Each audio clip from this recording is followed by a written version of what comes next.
Прывітанне, сябры, а таксама усе, хто мяне ведае і не ведае. З вами Марыянна. Сёння маё імхо ад 31 ліпеня 2025 году. Сёння апошні дзень ліпеня. Такім чынам, 2/3 лета 25 года ўжо прайшло. І наперадзе апошні месяц жнівень, у якім звычайна могуць здарыцца розныя рэчы, розныя падзеі, прыемныя і непрыемныя. Як у палітыкі, так і у жыцці ввогуле в розных краінах. Таму будзем чакаць толькі добрых падзей, але яны так не заўсёды нас радуюць. Паколькі прыходзіць жнівень, то я сёння хочу выказацца і наконт нашага жніўня, які тычыцца Беларусі, нашай краіны, і там сваё меркаванне. І, дарэчы, хочу падкрэсліць, што гэта маё асабістае меркаванне, і я яго фармірую сама, не пад уплывам ніякіх блогераў, людзей, палітыкаў і, можа, нават і сваякоў. Гэта маё меркаванне. Я дарослы чалавек, дарослая жанчына, і таму маю права яго мець, фарміраваць. І за што я сябе паважаю, што я не баюсь яго выказваць. І сёння хочу выказацца і наконт палітыкі Злучаных Штатаў Амерыкі, наконт вайны ва ўкраіне, і наконт нашага 9 жніўня, нашых такіх падзей. Перш за ўсё хочу адразу сказаць пра тое, якую палітыку праводзіць новы стары прэзідэнт Злучаных Штатаў Амерыкі. Я хацела бы зараз прыдзеліцца ў тэрміне, таму што калі мы не чакаем ад чалавека, якое рашэнне ён можа прыняць сёння, і кожны дзень яго рашэнні мяняюцца. Ну, калі бярем кіраўнікоў, то такія кіраўнікі там на любым працоўным месцы называюцца начальнікі самадуры. Таму што, чаму іх так называюць? Таму што яны вельмі непрадказальныя. Сёння яны адно кажуць, заўтра іншае, залежыць, на якую ногу ён стаў сёння, альбо хтосьці паўплываў на яго меркаванне, але дрэнны настрой і гэтак далей. Невядома, што ён там думае, і немагчыма залезці ў ягоную галаву. І таму я вельмі далікатна буду называць гэтага прэзідэнта Злучаных Штатаў Амерыкі непрадказальны. Причем непредказальное – это субстантивированное прилагательное. У меня будет прикметник. Субстантивированный прикметник. Коли мы скажем не какой дежурный, а кто дежурный. Да? Коли мы скажем комната не какая столовая, а что столовая. Человек кто не які непредказальный, а кто. А вось гэты непрадказальны. Яго завуць непрадказальны. Вось я так і буду. Далей я, можа, яшчэ нейкія тэрміны, тады я іх вам скажу, як я буду казаць. Дык вось, шчыра кажучы, я ўжо асабіста, я падкрэсліваю асабіста, это маё асабістае меркаванне, вельмі стамілася ад гэтага непрадказальнага прэзідэнта. Таму што гэта ўжо проста, нават не скажаш, што смешна. Гэта ўжо такі матэрыял і для уральскіх пельменяў, і для КВН-ВН, і для дизель-шоу, і для 95-го кварталу. Ну, гэта і для комедий-клаба, конечно. Тут ужо непачаты край працы. Уже даўно набраўся. І буду чакаць чарговых сцэнак наконт или з удзелам гэтага непрадказальнага. Таму што это ўжо проста ні ў якія рамкі не ўваходзіць, але з іншага боку гэта было бы смешна, калі б не было так сумна і сур'ёзна. І праз тое, што вось такі рашэнне гэтага непрадказальнага адбываецца шмат дрэнных рэчаў. Гэты непрадказальны дае зялёнае святло дыктатарам, прычым з розных краінаў, альбо кіраўнікам дыктатарскага аўтарытарнага стылю, дае ім зялёнае святло на іх дзеянні, і яны робяць, што хочуць. Так упэўнена, як зараз яны сябе ніколі не адчувалі, у тым ліку і ў нашай краіне. Рэжым як ніколі моцны, упэўнены і робіць тое, што хоча. Ну, я ўжо не кажу пра нашу ўсходнюю суседку краіну, кіраўнік якой, ну, мы будзем так казаць, не кіраўнік, а хочацца сказаць предводитель, але я не ведаю дакладна, як гэта будзе па-беларускі. Ну, і можа правільна будзе казаць правитель. Гэты правитель нашай усходняй краіны-суседкі ввогуле распаясаўся. Практычна кожны дзень, альбо кожны другі дзень ён бамбіць нашу паўднёвую суседку краіну, гэту ахвяру вайны, проста кожны дзень жорстока бамбіць. І ракетамі, і беспілотнікамі. І сёння, у ноч на 31 ліпеня, зноў быў нанесены вельмі моцны удар па сталіцы Украіны, Кіеву. І ёй загінулы, і прычым ён, гэта подлы рэжым, ён б'е не па ваенным каким-то аб'ектам, і там аб'ектам вайны, як кажуць, як, напрыклад, робяць украінцы. Яны наносяць свае удары менавіта па ваеннай інфраструктуры, тое, што робяць розныя рэчы для вайны. І тады, як я вывучыла падчас гэтай вайны, такія аб'екты называюцца легальнымі альбо законнымі цэлямі, альбо, як сказаць, мэтамі ваенных удараў. Ось тыя гледачы, якія глядзяць мяне інутры краіны, вы можете казаць, я ведаю па сваім сваякам у Расіі, з якімі я стэлефаноўваюся, яны вельмі возмущаюцца, калі па нім наносяцца нейкія удары. І вы можете таксама думаць, ай-яй-яй, якія бессаромныя гэтыя украінцы, яны вось па аэрадромах, па заводах, альбо яшчэ па якім-то такім структурам. Але калі вы паглядзіце і будзеце уважліва сачыць за падзеямі, вы ж зразумееце, што гэтыя заводы робяць усё для вайны, каб забівалі гэтых украінцаў. І таму яны наносяць совершенно легальныя і законныя удары. Гэта вайна ёсць вайна, лягер кома лягер. Але што тычыцца расейцаў, то тыя наносяць подлыя і жорстокія удары па цывільным дамам, будынкам і людзям. І у выніку гінуць і людзі, і разбурваюцца ўсе будынкі, і гэтак далей. Вось, напрыклад, яны могуць вдарыць па дзіцячаму садку, а потым казаць, а там сабраліся ваенныя на якую-нибудь там сустрэчу. Гэта хлусня чысцейшай вады. Яны проста не ведаюць, як ім яшчэ знішчыць Украіну. Цэль такая, мэта, цалкам знішчыць гэтую краіну. А чаму не б'юць па цывільным? Таму што они хацяць, каб людзі пачалі возмущацца сваім ужо кіраўніцтвам, сваім урадам і патрабаваць адстаўкі.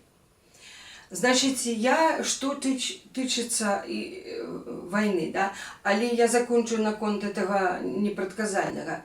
Вось гэтыя его дні, якія ён там выдаў, сначала тыповы самадур. Ай, возьму так, от балды. А вось 50 дзён, да. Ну, сколько? Такая круглая такая лічба. А, напрыклад, дам 50. А з якога дня? А от з якого хацяць, пусть лічаць, самі пусть лічаць. А пасля гэтых 50 дзён уж я ему уж покажу. Потым ужо бачыць, што тот у адказ яго ігнаруе цалкам і працягвае сваю д'явольскую такую вайну. Але, ведаеце, ён, слишком занадта шмат 50. А ну-ка, причым это я і не я одна, я адразу звярнула на гэту увагу, як настаўніца. Ну што это такое, калі вот гэты непрадказальны, які лічыць сябе вельмі вумным і лепшым на зямлі, ввогуле, можа, ва ўселеннай, то ён кажа, даю 10-12 дзён. Вот вы вдумайтесь, 10-12 дзён. Ну, так, ведаеце, 7, 8, 9. Што гэта за ультыматум альбо лічба? Где 10, там -11, там -12, а можа нават 13. А хто будзе потым лічыць там, з якога гэта дня і гэтак далей. Гэта просто такое глупства і такое самадурство, што ні в казке сказаць, ні пером апісаць.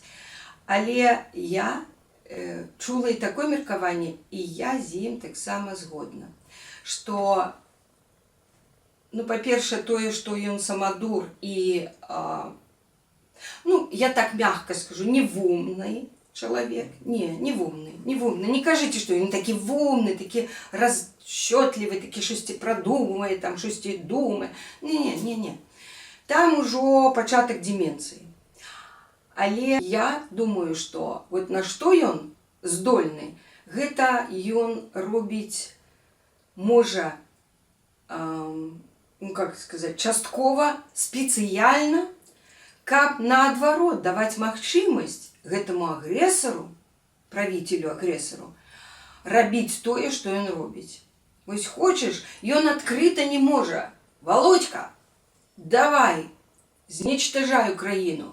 Я табе ее дазваляю заваяваць, знічтожыць і захапіць усю гэтую тэрыторыю. Ён гэтага адкрыта сказаць не можа. І кажа, і как бы адкрыта не можа сказаць, і я стаю на тваім баку і могу, хотел бы табе і зброі там тебя снабдзіць. Ну, не могу. У меня тут...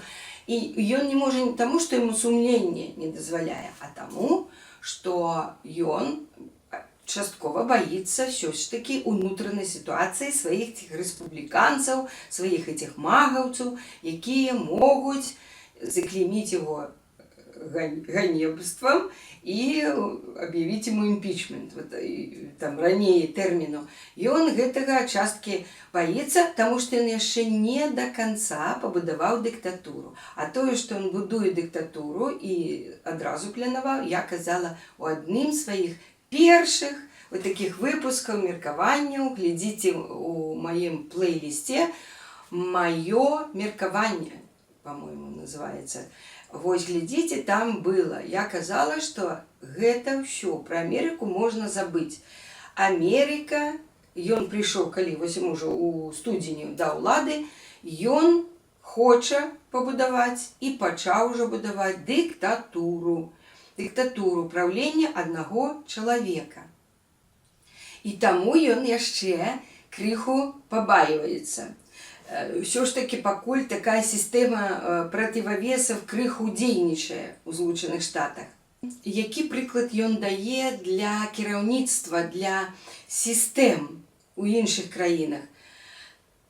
Пачынаючы з Белага этого дому, яго атачэння, такого пения дифирамбов, такого присмыкательства, такого подхалимажа, такого прислужничества я ввогуле ніколі не бачила.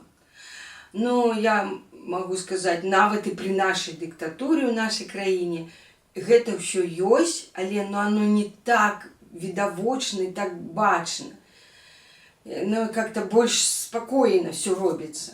Тут же, ну, просто гротеск. Тут, я не ведаю, всякие Салтыковы, Щедрины просто отпочивают и нервово там курать у сторонцы. Гэта вельмі дрэнны, ну, если, калі не сказать, жахлівы прыклад таких вот стасункаў паміж начальником и тымі, хто іншыя пазіцыі займае.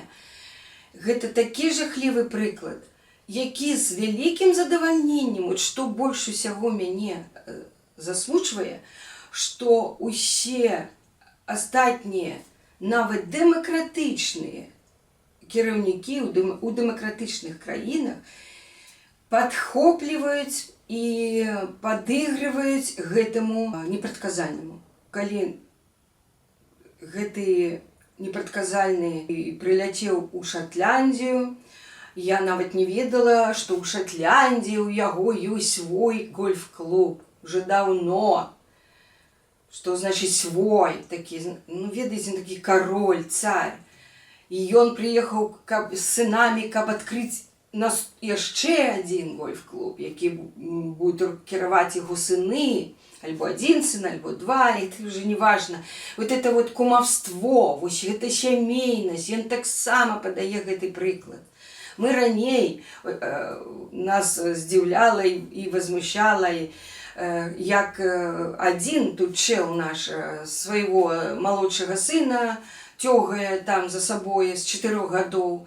І зараз паўсюль і ўсё, і мы ўсе разумеем, ён гатовіць яго, свайго сына, на престол, як на преемніка. І гэта нас как бы возмущало. А зараз уже ўсе нормально успрымаюць, уже нават і такие дэмакратычныя беларускія какие-то прадстаўнікі ўжо кажуць як аб рэальнасці, што ну, вось мы будем до фізічнай смерці гэтага бацькі, а потым как бы ўлада перайдзе да яго сына, і як у Паўночнай Карэі, і все ўжо нормально, ніхто не шарахаецца ўжо. Вот паглядзіце, як уплывае гэта ўсё на наш мозг. Не, мяне так ўсё роўна возмущае. Я б на нашем месцы, на месцы беларускага народа бы поднялась, толькі бы это, ну, могло бы здарыцца. Але я гляжу, не, у нас все добра.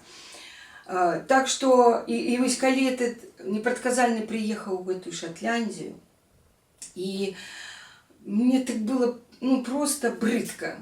Премьер-министр Великой Британии, он ляціць со столицы, з Лондону, до яго, и вось есть такая канал, есть такие, уже вы ведаете, бюро. Денис Чередов вядзе, яны жывуць у Нью-Йорку, і там робяць, я час ад часу слухаю іх, яны даюць каментар. І тут прэм'ер-міністр Вялікабрытаніі прыляцеў да яго, і ён быў як запрошаны госць, а тот сядзеў непрадказальна, як кароль, як цар.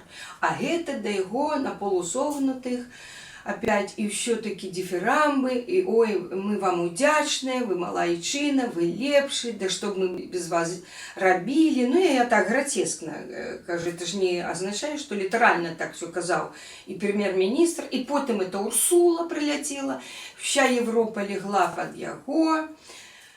І так само, так, мы згодны, мы ўсё зробім, што вы кажаце, так, мы і гэта зробім, і гэта, вялікі вам дзякуй, вы вялікі і магучы. І мне ва ўсёй гэтай сітуацыі, я расчараваная ва ўсіх. Я просто не магу ўжо не чуць, не глядзець. І таму гэта вельмі дрэнна ўсё і сумна. І ва ўсёй гэтай сітуацыі мне больш за ўсіх шкада Зеленскага, таму што я яго чуваю. Вот я ему як маці па ўзросце. І у меня 3 сыны, я ведаю, што, як сыны сябе адчуваюць вот в такія гады за 40. Яны сучасныя, яны актыўныя, яны маюць сучаснае такое меркаванне, і энергію, і фізічнасць, так? І вось я адчуваю, як Зеленскі мусіць пад всіх гэтых старикоў, гэтых всіх замшэлых, не то што ўчорашняга дня, а пазаўчорашняго, не ведаю якога дня, вот этих всіх упырей, як ён мусіць прыстасоўвацца, як ён мусіць рабіць выгляд, што ён задаволены, што ён паважае, што вялікі дзякуй, і ў тым ліку таму што зброя патрэбна, але я не ведаю, паступае зброя ці не. І я яго адчуваю так, ось, напэўна, па сябе сужу. Вот, мне здаецца, што вот Зеленскі при сустрэчы, он бы вот как мачканул бы, ось, просто ось, чисто фізічна, вот просто ось как бы так зрабіў, што ён адчувае. А замест гэтага, вот, уявіце сябе, якое ціск на нервовую сістэму. Что и у той же Европе, оказывается, ну и такая же Европа, и вообще они все обещают, все ничего не робится. Может, что робится, но они не кажут. Но, але я не бачу падзеннем з боку Украины. Ну так, яны посылаюць дроны, але это сама Украина уже штосьці робіць там. Ну неяк они так малайцы змагаюцца. Пакуль что я не бачу какого-то стальных яек, не бачу стержня, не бачу НАТО, не бачу моцных мужиков. Уже я чула, что этот и Макрон уже сдулся, там у него внутри полная фигня. Он политично внутри, терпит фиаско, там так само его силы мочать. И как бы и мочить меня не тяжко, потому что я сам рад, как меня мочили. Да, и обмануть меня несложно, я сам обманываться рад. Ось гэтую фразу можно пераробліваць зараз пад усіх амаль і кіраўнікоў, і нават народаў, і людзей. Просто вельмі сумна. І каб ужо закончыць пра гэтага непрадказальнага, яшчэ раз хочу падкрэсліць, што тое, што робіцца, гэта вельмі дрэнна для ўсіх, і ўнутры краіны Злучаных Штатаў Амерыкі, і для іншых нацый, народаў, краінаў. Я хочу яшчэ сказаць, што ён не толькі ось этот прыклад прысмыкацельства падхалімажа, але мне вельмі не падабаецца, што гэты чалавек, калі прыйшоў да ўлады, ён адмёў усе тыя каштоўнасці, за якія мы змагаліся. Правы, свабоды, свабода слова, і вот гэта там свабода збірацца і выказваць свае меркаванні. Ён памяняў усё на бабло.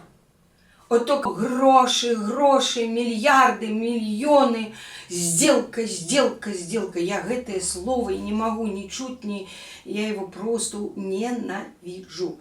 И стараюсь, вам хочу порадить, не выкарыстоўвайце гэтое слово. У меня такое ўражанне, вот кто скажет сделка, и одразу гэта трампіст. Все. И для меня это выкрэсліваецца из моего жыцця. Замест гэтага слова есть нормальные, значит, словы, якія мы раней выкарыстоўвалі. Это, калі по-расейску, соглашение, договор, калі по-беларуску, пагадненне, дамова, так? Ось, какой-то бизнес-проект. И увесь час там адбываліся розныя дамовы, и мы подписываем дамовы и пагадненні. А вось дзякуючы гэтаму непрадказальнаму, вось гэтае слово просто, я ведаю, уже люди неаднойчы казалі, розныя блогеры таксама не могуць чуць ужо гэтае слово.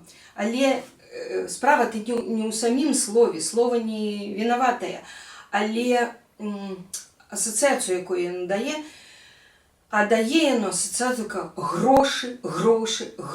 То бок, нічога нельга астатнія, значит, нейкія пытанні вырашаць толькі за грошы. Мы раней гэта лічылі как коррупцыя. Калі вы пытаетесь вырашыць какое-то пытанне незаконным шляхам, не адпаведна Конституцыі, закону, дамове, договору, да, пагадненню, гэтак далей, что там прописано, и вы мусите, раз тут написано, вы мусите гэта зрабіць так. Не, зараз можна добиться вырашэння любого пытання праз грошы. А это что? Это ўсеагульная, вообще световая коррупция. И об гэтым уже все открыто кажуць, ён самый першы коррупционер. А, яшчэ другое слово не могу якое чуць, это тарифы. Фу, я не могу. Раней тарифы для меня были это на электричность, там, на воду, вот ЖКХ, вот, да? Вот с 1 жнівня, вот зараз опять пишут, что могут повысить тарифы на воду, за сколько-то там за 1 кубический метр воды, там, на электричество и так далее. Вот такое для меня было слово тариф. Зараз я его чуть не могу. И вот эти отсотки, там 25% тарифы, там повышает, отменяет. Это просто, ну, самодурство чистейшей воды. Нават уже и не скажешь неподказальность. И ввогуле я хочу вас, ну, как бы так само нагадать нам усім, что раней горш палітыка, про якого можна было б сказать, что ён непрадказальны, это просто, ну, яшчэ больш горшага немагчыма было нічога сказаць. І чаму, напрыклад, лічылі некаторых дыктатараў, напрыклад, непрадказальнымі, и боялись, например, некоторым краинам давать ядерную зброю, потому что увесь час сказали, гэты диктатор, гэтая диктатура непрадказальная, потому что яны могут сегодня так, а завтра вырашыць применить гэту ядерную зброю. То бок невядома, что чакаць от такого политика, и от такой политичной системы, и от такого, таких паводзінаў палітычных. А зараз што мы маем? Мы маем самага непрадказальнага, самага самадурнага палітыка нумар 1, так сказать, у негатыўным сэнсе, і мы ўсім светам просто присмыкаемся перед ім, подыгрываем ему, стараемся усімі нашими силами играть в его гульню, или гулять в его гульню. И нават я учора чую, позавчора, что яшчэ там один университет внутри Злучаных Штатов Америки уже погодился, пошел на эту гульню и потребование гэтага непрадказального выплатить ему опять миллионы долларов штрафу за там пропалестинское или что-то такое. Гарвард раней крыху, а зараз еще 2 университеты. Нават и высшая адукацыя уже гуляе ў ягоныя гульні. Ну, карацей, это просто неверагодна. Я просто хочу сказать, сябры, задумайтеся, до чаго катится свет наш. А наконт войны, якая вельмі связана с гэтым непрадказальным, якая працягваецца дзякуючы яму у тым ліку, что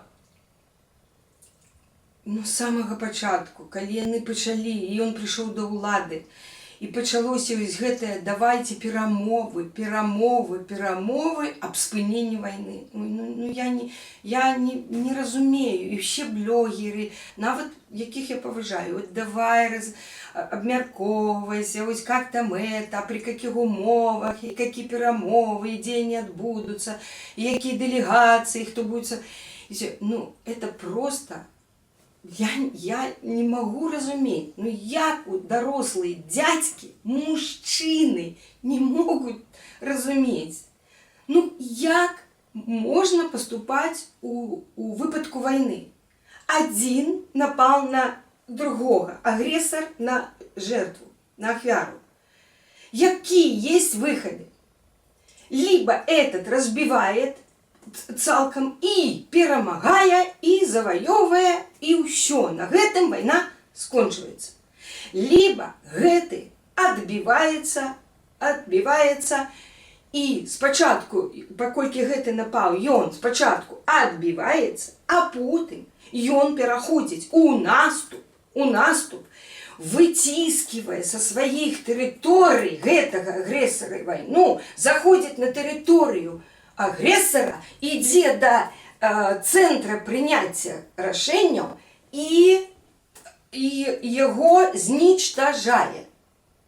Альбо гэты агрэсар, ужо разумеючы, што яму кабзда, ён альбо травіцца, альбо застрэльваецца, альбо здаецца, аб'яўляе, просіць капітуляцыю, капітуліруе. Але капітуляцыя, потым суды эти там і выракі гэтак далей. І звычайна яны самазнічтажаюцца.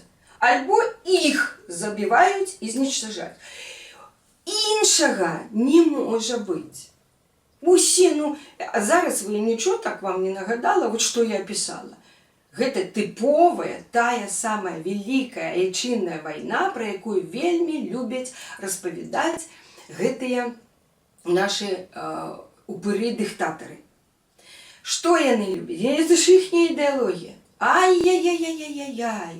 Гітлер, возьмем з гэтага боку, з западу.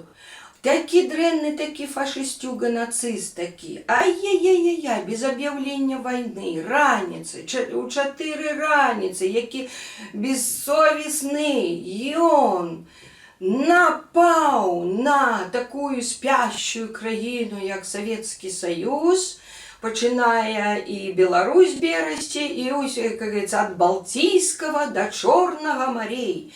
Гучаў голас Левітана, і пачаў наступ. Таму што было нечакана, хаця чаму нечакана, усе давно ўжо ведалі і чакалі, а гэта этот упырь савецка-саюзаўскі на букву С прозвішча, ён все это профукал. Ему казалі, ён нападзе, ён не верыў. Напаў, пайшоў наступ. Вставай, страна огромная, вставай на смертный бой. Ай-яй-яй, ён дрэнный, мы добрые. Давайте обороняться. До Сталинграду там все дошли, амаль до Москвы уже, но не уезжали, там все эти битвы, все эти сражения, Курская дуга, танки, шманки, тогда не было беспилотников, конечно.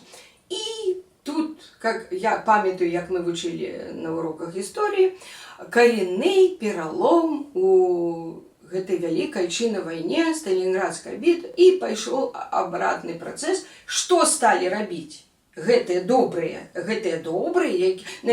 на якіх напалі, яны сталі вычысняць, спачатку з тэрыторыі сваіх всех, потым пайшлі туды далей, на захад, и дошли, как говорится, в прямом сенсе до Берлину, разбомбили, расшматали, Рейхстаг, все вы это ведаете, я просто так вот зараз.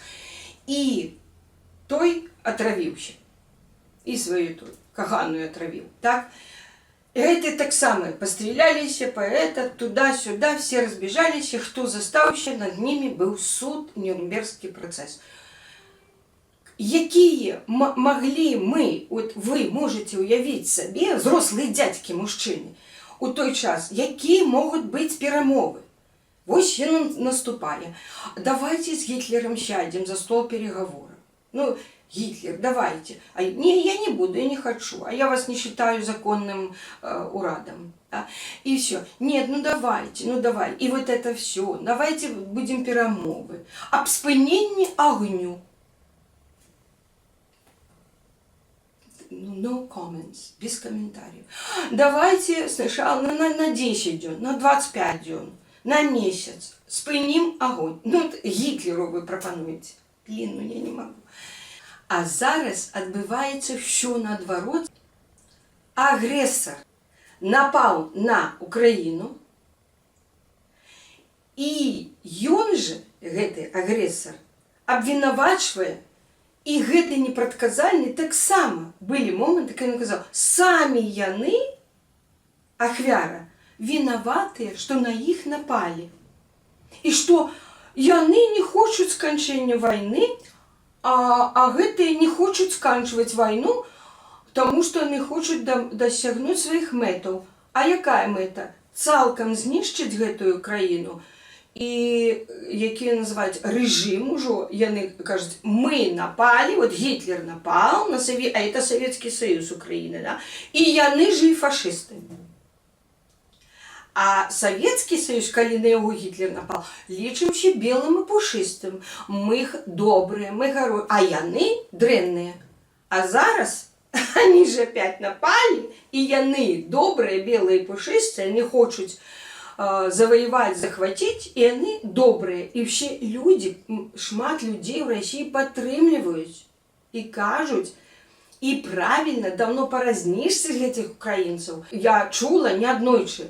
Жанчыны майго ўзросту альбо старэйшыя, просто жанчыны, кажуць, і чаго ён, наш любімый вот гэты агрэсар, чакаў яшчэ 22-го года. Трэба было уже давно, уже с 14-го, их мочкануть, их замочить, разбомбить и захватить. Все. Потому что там фашистский режим на Украине.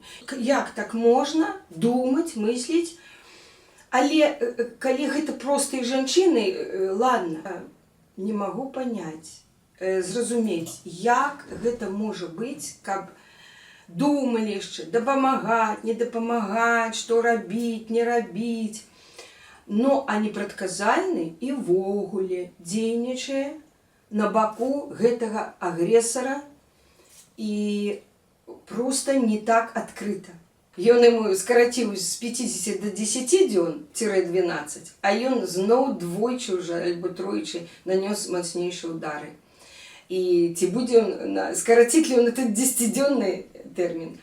А мне хочется спытаць, а і чё? І чё будзе потым? І ў Расіі, я ж тады казала калісьці, гэты все Заходняя Европа і Злучаныя Штаты не разумеюць славянскага менталітэту. Такого хитрого и подлого. И такого, ну, я не могу сказать креативного, изворотливого.